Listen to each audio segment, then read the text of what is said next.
China's foreign minister on Tuesday said the United States had a distorted attitude towards China, and unless it changed its ways, conflict and confrontation will follow.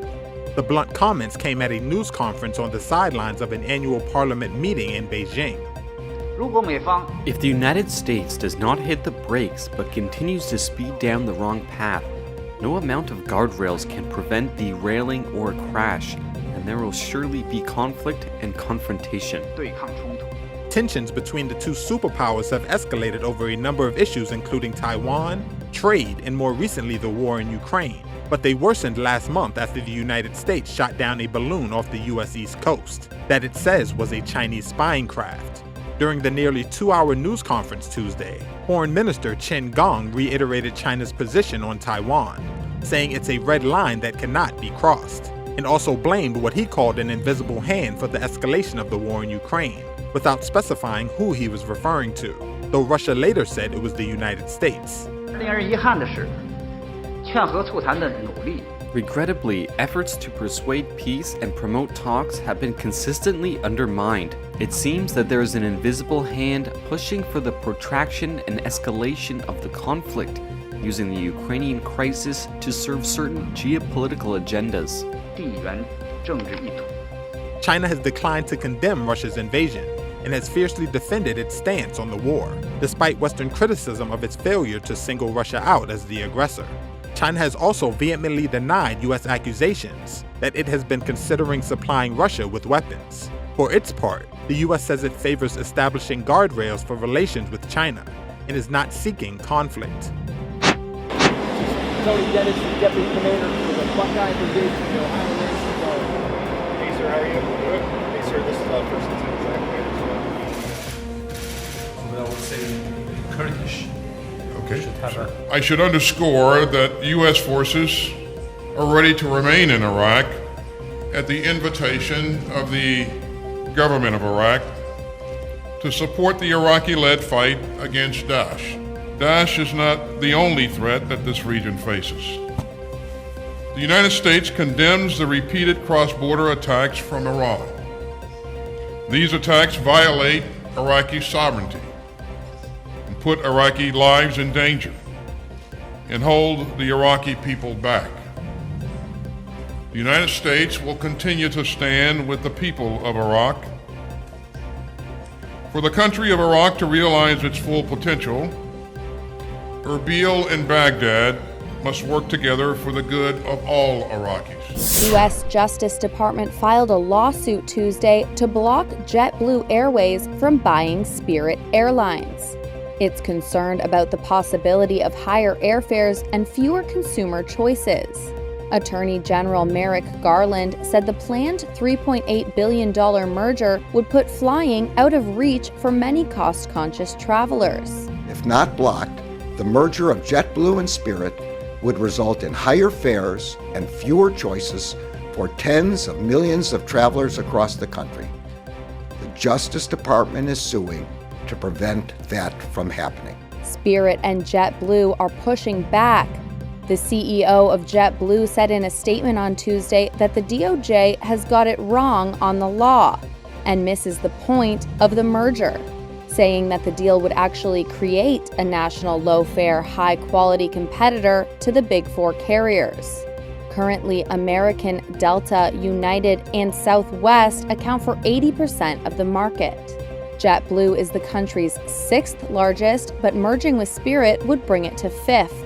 But the Justice Department insists the deal will harm consumers, leading to higher fares and fewer seats. We allege that JetBlue's proposed takeover of Spirit will only exacerbate concentration and further stifle competition in the airline industry.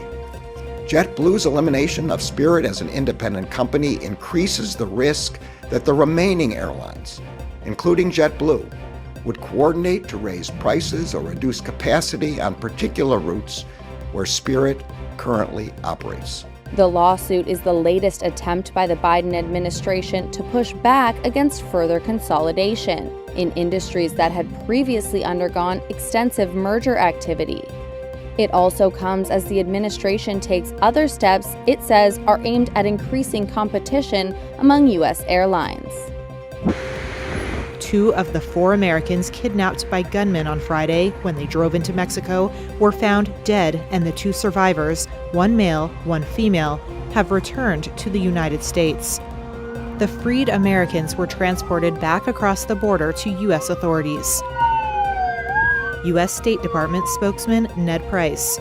The 2 survivors have since been repatriated back to the United States. We are in the process of working to repatriate the remains of the 2 Americans who were killed in this incident.